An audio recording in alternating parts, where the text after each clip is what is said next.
What's up, y'all, and welcome to another episode of In the Mix with Sid. And frankly, I'm gonna be honest, I know it's early, but this might be one of my favorite episodes to shoot because I'm with a good friend of mine, known her for a while now. Her name is Ashley Nunez, ridiculously talented. You're gonna see. And well, she's from right here, right in our backyard of Miami, Florida.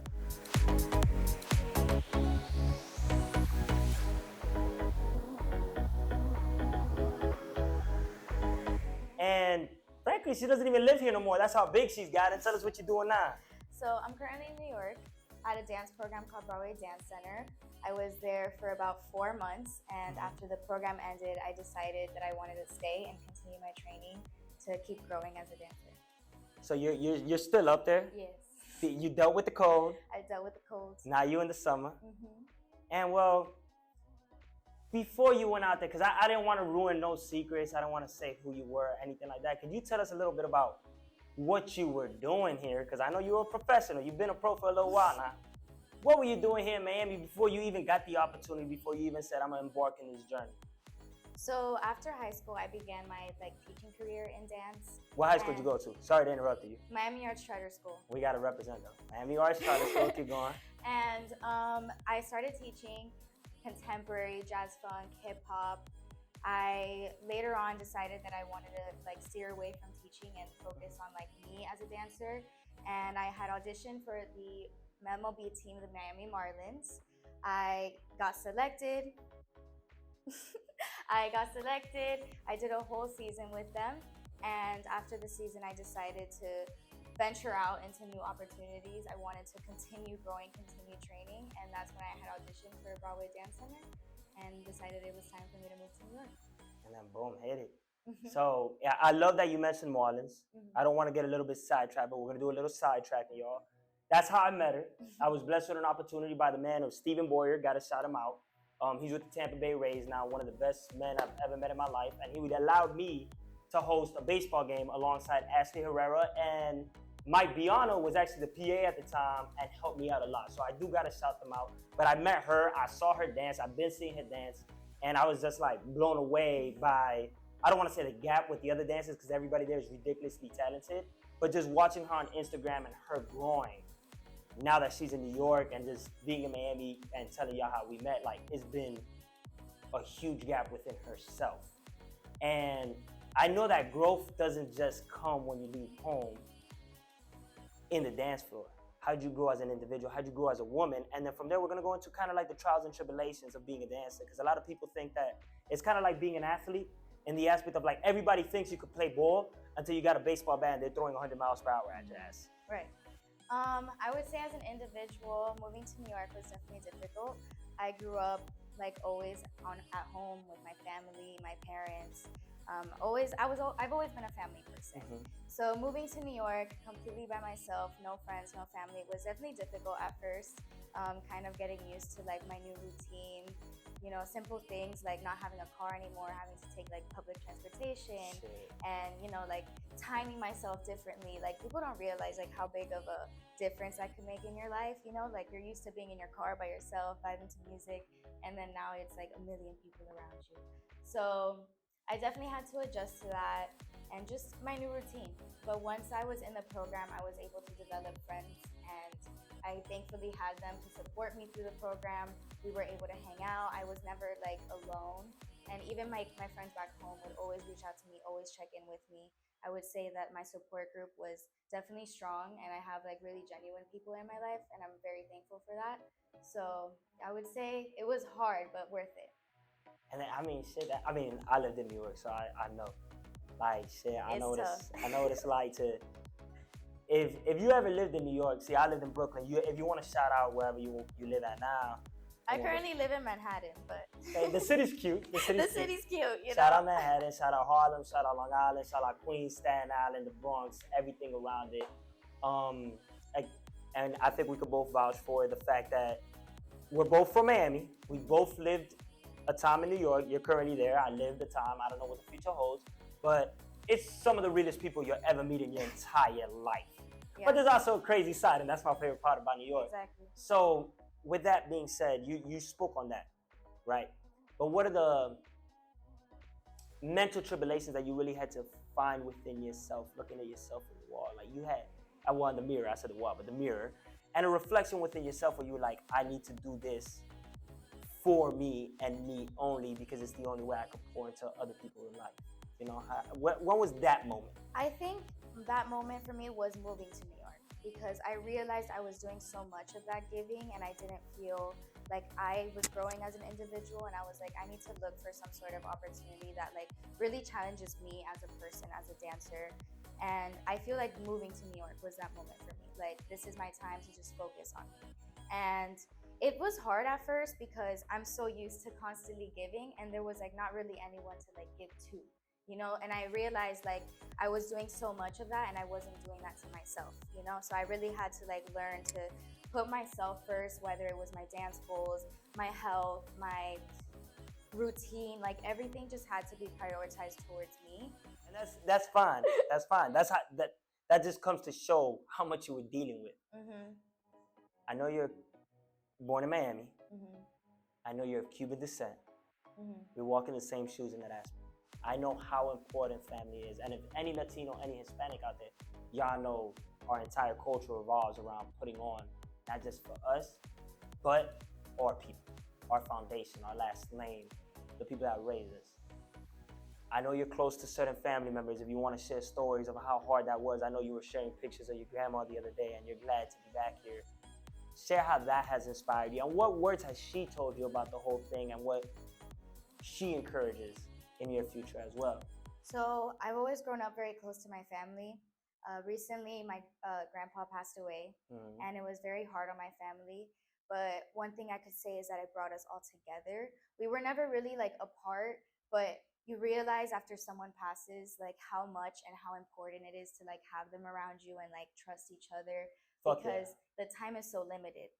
So now I would say like I was always close to my grandma, always loved her, but now it's like an even deeper connection. You know, we live together now. Whenever I'm back home, I see her every day. And, you know, she's always told me, like, when you go to New York, take care of yourself, focus on you. Like, I want what's best for you, be happy, you know. And she's always checking in on me. If I FaceTime her, she gets so happy. You know, like, she likes seeing me happy.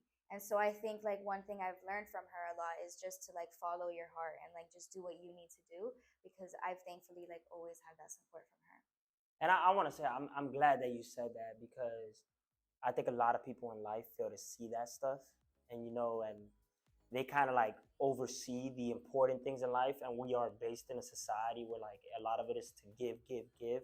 And I hate to say it, but give, give, give to corporate America, and we're working for other people to get paid and all that. And we forget that sometimes it's not just about that green paper, even though we love the green paper. Yeah. Sometimes it's about our people, and we make these sacrifices like going to New York. And I know that was hard on you, like you spoke before, but I want to allude to the fact that you have all of this on your mind on a constant basis. And this is something for all the dancers. I'm almost certain this is something for all the dancers out there, because I've never been a dancer, you know, and I love dance, I love art, and I know a whole bunch of viewers that are going to be watching this love the same thing. And we love to see y'all on stage and we're like, yo, look how she threw it back, look how she did this, look how she did a flip. My man is break dancing, you know, we got the B-boys, we got all of that. How do you deal with all of this, especially in New York, especially in a high place like Broadway Dance Center, where it's like highly skilled and you have to be not 99, not 99.9, but 100% there? How do you cope with all of this and put it in the back of your head and still come out and be like, fierce, you know what I'm saying? I wouldn't say you necessarily, I still am trying to figure out how I cope, you know, like it's very hard mentally, like being in the entertainment realm of like specifically dance, you know, your image is something that you struggle with, like whatever personal shit is going on, whether it's your family, your friends, like that all gets involved. And I feel like the coping mechanism is dance, the release is dance. So, you know, you can have all these things going on, but the second I like step into a dance room and I'm surrounded by like other dancers and other talented people, I feel like that's what eliminates the stress. And I feel like that's when I kind of like calm down, and then I can like escape for a little bit until like I get back to the real life and everything comes back, you know. But I feel like it's just kind of the discipline to get you there, because it's kind of like going to the gym, you know, like you don't always feel motivated to go, but then you go and you're like all of a sudden feel like not tired anymore, and you feel healthier, you feel better. It was the same situation for me while I was in the program. Like there was days I just didn't want to go. I was tired. I was going through what happened with my grandpa, and I was just going through so much. And like the second I forced myself to go, next thing you know, I'm taking 5 classes back to back. Like I'm there, I'm in that grind. Like, and then I got home and I just felt better. Like, so I think just knowing that like your art is your escape, and like reminding yourself of that when it gets hard. And I wanna jump back to like how you said image, you know, because I know a lot of women and men too. I don't want to say women and men. Don't drag me for that one. But a lot of people are judgmental of themselves image-wise. So the fact that you say y'all gotta worry about y'all image, can you kind of like in tune say a moment in life where you were like, my image is not setting the standard, or I'm not as skinny or as thick, or can you tap into that for us? Because I feel like that Yeah, has been so a growing thing, up, growing up, I was a competitive dancer. So I would constantly be competing like 5 to 6 competitions Here, a man. year here in Miami. 5 to 6 competitions a year, and you're constantly surrounded by like obviously different body types. And you don't always get lucky with the best teachers, and some of them will be like, you know, you need to look like her, or your ballet teacher will be like, you're not skinny enough, you're not this enough. So like starting dancing, like I started dancing when I was 4. So wait, and not to interrupt you, but I had to interrupt you.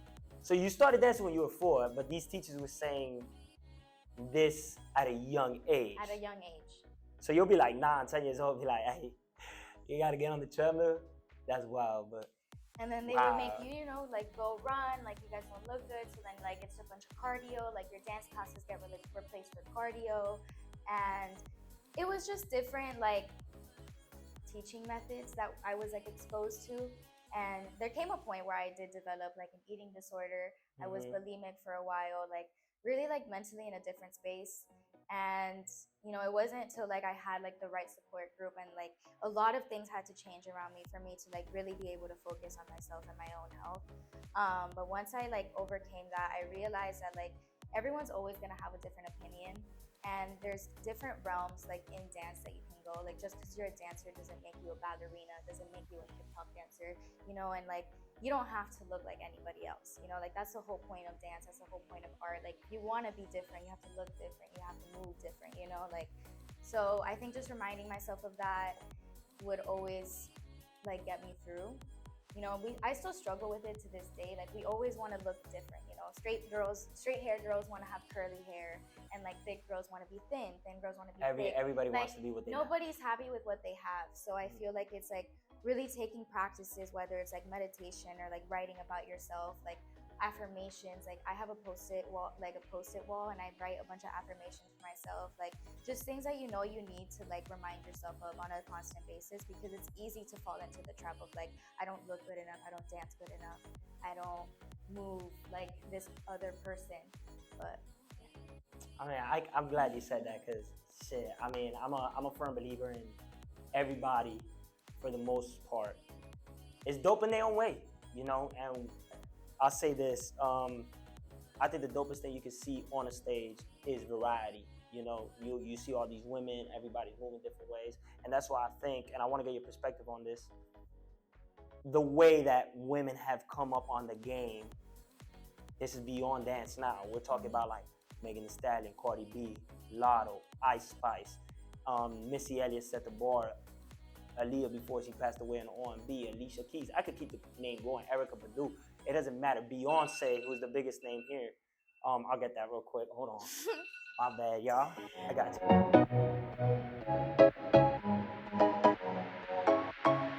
But all of these names that come through, and they set these tones, and have now allowed all these women to like kind of like just be the powerful image. How do you feel about it? You know? I mean, I've always thought that women are powerful, you know, like there's so much to be inspired from, but to be honest, I don't see anything different from men. You know, like I'm just inspired from like certain like That's dope. male dancers. That's dope. I'm glad I you don't did that. think anyone is like higher than the other, to be honest. Like Yeah. I think men hold great power in different aspects as well. Like, and you know, I feel like I shouldn't see it as like one is more powerful than the other. Mm-hmm. What up, sis? You want to come say hi? Come say hi. This is perfect. This is perfect. Another good friend of ours. Another pro dancer. She said to go downstairs. We're wrapping up. We're wrapping up. I'm glad that we did this right now on the live thing too. So I'm glad that happened just so y'all see that we shoot this all natural. We shoot this all natural. She's been fantastic. She has to actually go teach a show. Well, how do you say A it? class. A class.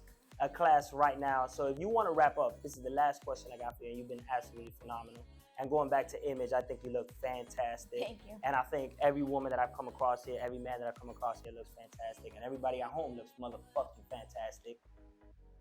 Share some words of inspiration for the next generation of people coming right after you. Tell them something that want to be dancers, go to Broadway. I honestly would say the biggest lesson that I've taken is to not listen to anybody but like yourself.